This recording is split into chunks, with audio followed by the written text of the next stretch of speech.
അസ്സലാമു അലൈക്കും വറഹ്മത്തുള്ളാഹി വബറകാതുഹു. ലേൺ അറബിക് വിത്ത് മിന്ന സലിം എന്ന യൂട്യൂബ് ചാനലിൻ്റെ പുതിയൊരു വീഡിയോയിലേക്ക് എല്ലാവർക്കും സ്വാഗതം. നമ്മളിന്ന് പഠിക്കാൻ പോകുന്നത് 4ാം ക്ലാസ്സിൻ്റെ അഖ്ലാഖ് 3ാമത്തെ പാഠഭാഗമാണ്. അദ്ദർസു സാലിസു അൽ ഇഖ്ലാസ്, നിഷ്കളങ്കത. മനസ്സിൽ കളങ്കമില്ലാതിരിക്കലാണ് ഇഖ്ലാസ്. ഏത് കാര്യവും അള്ളാഹുവിൻ്റെ പ്രീതിക്ക് വേണ്ടി മാത്രം ചെയ്യുമ്പോഴാണ് മനസ്സ് കളങ്കമില്ലാത്തതാകുന്നത്. നമ്മുടെ എല്ലാ കർമ്മങ്ങളും ഇഖ്ലാസ് ഉള്ളതാകണം. അല്ലാത്ത പക്ഷം കർമ്മങ്ങൾ നിഷ്ഫലവും നിർജീവവുമായിരിക്കും. ജനങ്ങളെ കാണിക്കുവാനോ അവരുടെ പ്രശംസ നേടുവാനോ മറ്റു ഭൗതിക നേട്ടങ്ങൾക്കു വേണ്ടിയോ എന്തെങ്കിലും ചെയ്യുന്നത് ഇഖ്ലാസിന് വിരുദ്ധമാണ്. അങ്ങനെ ചെയ്യൽ റിയാ ആണ്. അത് വലിയ തെറ്റാണ്. റിയാ ചെറിയ ഷിർക്ക്, അഷിർക്കുൽ അസ്വാർ ആണെന്ന് നബി സല്ലല്ലാഹു അലൈഹി വസല്ലമ തങ്ങൾ പറഞ്ഞിട്ടുണ്ട്. ലോകമാന്യതയ്ക്ക് വേണ്ടി കർമ്മങ്ങൾ ചെയ്യുന്നവർ അള്ളാഹുവിനു വേണ്ടി ചെയ്യേണ്ടതിനെ ജനങ്ങൾ കാണാൻ വേണ്ടി ചെയ്യുകയാണ്.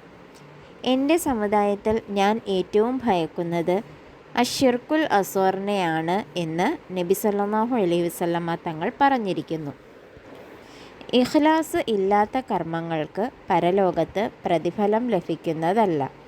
അള്ളാഹു അവരോട് പറയും, നിങ്ങൾ ആർക്കു വേണ്ടി പ്രവർത്തിച്ചുവോ അവരിൽ നിന്ന് പ്രതിഫലം തേടിക്കൊള്ളുക. മാത്രമല്ല അവർ നരകാവകാശികളാകുകയും ചെയ്യും.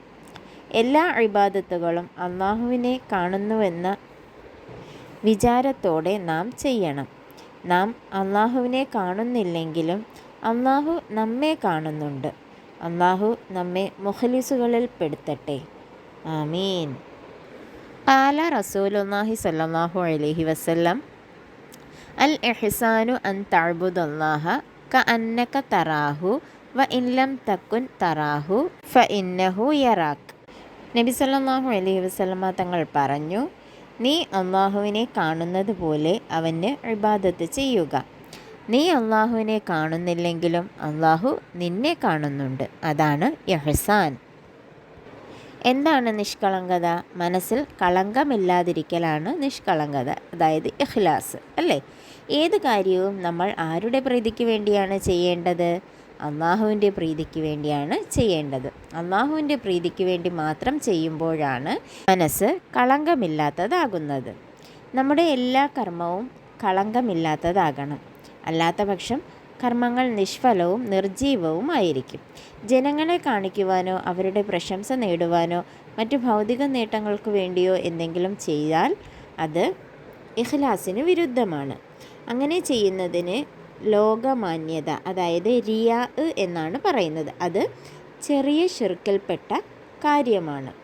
നബി തങ്ങൾ പറഞ്ഞിട്ടുണ്ട്, എൻ്റെ സമുദായത്തിൽ ഞാൻ ഏറ്റവും ഭയക്കുന്നത് അഷിർക്കുൽ അസ്വാർ, ചെറിയ ഷിർക്കിനെയാണ്, അതായത് ലോകമാന്യതയാണ് എന്ന് നബി തങ്ങൾ പറഞ്ഞിട്ടുണ്ട്. ഇഖ്ലാസോടു കൂടി അല്ലാതെ ചെയ്യുന്ന കർമ്മങ്ങൾക്ക് പരലോകത്ത് പ്രതിഫലം ലഭിക്കുന്നതല്ല. അല്ലാഹു തആല അങ്ങനെ ചെയ്യുന്നവരോട് പറയുന്നതാണ്, നിങ്ങൾ ആരെ കാണിക്കാൻ വേണ്ടിയാണോ ചെയ്തത് അവരിൽ നിന്ന് പ്രതിഫലം ചോദിച്ചു വാങ്ങുക എന്ന്. അതുമാത്രമല്ല അവരെ നരകത്തിൽ കടത്തുകയും ചെയ്യും. നമ്മൾ എന്ത് കാര്യം ചെയ്താലും അള്ളാഹു കാണുന്നുണ്ട് എന്ന ബോധത്തോടു കൂടി വേണം ചെയ്യാൻ. അള്ളാഹുവിനെ നമുക്ക് കാണാൻ കഴിയുന്നില്ലെങ്കിലും നമ്മളെ അള്ളാഹു സദാസമയം കാണുന്നവനാണ്. കേട്ടിട്ടില്ലേ, കൂരിരുട്ടിലെ കറുത്ത പാറയിലെ കറുത്ത ഉറുമ്പിൻ്റെ ഒരു ചെറു ചലനം പോലും മനസ്സിലാക്കുന്നവനാണ് നമ്മുടെ റബ്ബ്. നമുക്ക് കാണാൻ പറ്റുമോ? നമുക്കറിയാൻ പറ്റുമോ അങ്ങനെയുള്ള ചലനങ്ങൾ വല്ലതും? ഇരുട്ടത്ത് കണ്ണ് കാണുന്നത് തന്നെ വലിയ കാര്യം അല്ലേ? അപ്പോൾ അത്ര സൂക്ഷ്മമായ ചലനങ്ങൾ പോലും മനസ്സിലാക്കുന്ന റബ്ബിന് നമ്മൾ ചെയ്യുന്ന പ്രവൃത്തികൾ അറിയാൻ കഴിയാതിരിക്കുമോ? അപ്പോൾ നമ്മൾ അള്ളാഹുവിന് വേണ്ടി ചെയ്യണം. എന്ത് കാര്യം ചെയ്യാൻ ഇറങ്ങിയാലും അള്ളാഹുവിന് വേണ്ടി ചെയ്യുന്നു എന്ന നിയത്ത് നമ്മുടെ മനസ്സിലുണ്ടായിരിക്കണം. മനസ്സിലായോ? ഇനി നമുക്ക് എക്സസൈസ് നോക്കാം. 1. ഉത്തരം എഴുതുക. 1. മനസ്സ് കളങ്കമില്ലാതാകുന്നത് എപ്പോഴാണ്? ഏത് കാര്യവും അള്ളാഹുവിൻ്റെ പ്രീതിക്ക് വേണ്ടി മാത്രം ചെയ്യുമ്പോഴാണ് മനസ്സ് കളങ്കമില്ലാത്തതാകുന്നത്. 2. ഇഖ്ലാസ് ഇല്ലെങ്കിൽ എന്ത് സംഭവിക്കും? ഉത്തരം, ഇഖ്ലാസ് ഇല്ലെങ്കിൽ നമ്മൾ ചെയ്യുന്ന കർമ്മങ്ങൾ നിഷ്ഫലവും നിർജീവവുമായി മാറും. 3. അശ്ശിർക്കുൽ അസ്വർ എന്ത്? ഉത്തരം അശ്ശിർക്കുൽ അസ്വർ അതായത് ചെറിയ ഷിർക്ക് റിയാ ആണ്. ലോകമാന്യത. അല്ലാഹു തആലയെ പങ്കു ചേർക്കുന്നതിനാണ് ഷിർക്ക് എന്ന് പറയുന്നത്. ചെറിയ ഷിർക്കിൽപ്പെട്ടതാണ് റിയാ, ലോകമാന്യത. അടുത്തത് പൂരിപ്പിക്കുക. 1. ഇഖ്ലാസ് ഇല്ലാത്ത കർമ്മങ്ങൾക്ക് പരലോകത്ത് ഡാഷ് ലഭിക്കുന്നതല്ല. ഉത്തരം പ്രതിഫലം ലഭിക്കുന്നതല്ല. 2. ഇഖ്ലാസിൻ്റെ വിപരീതം ഡാഷ് ആണ്. ഉത്തരം റിയാ, ലോകമാന്യത. അപ്പോൾ ക്ലാസ് എല്ലാവർക്കും ഇഷ്ടമായി എന്ന് കരുതുന്നു. ഇഷ്ടമായാൽ ലൈക്ക് ചെയ്യാനും കൂട്ടുകാർക്ക് ഷെയർ ചെയ്യാനും സബ്സ്ക്രൈബ് ചെയ്യാത്തവർ സബ്സ്ക്രൈബ് ചെയ്യാനും ശ്രദ്ധിക്കുമല്ലോ. ഇൻഷാ അല്ലാഹ് മറ്റൊരു വീഡിയോയുമായി കാണും വരെ മഅസ്സലാമ.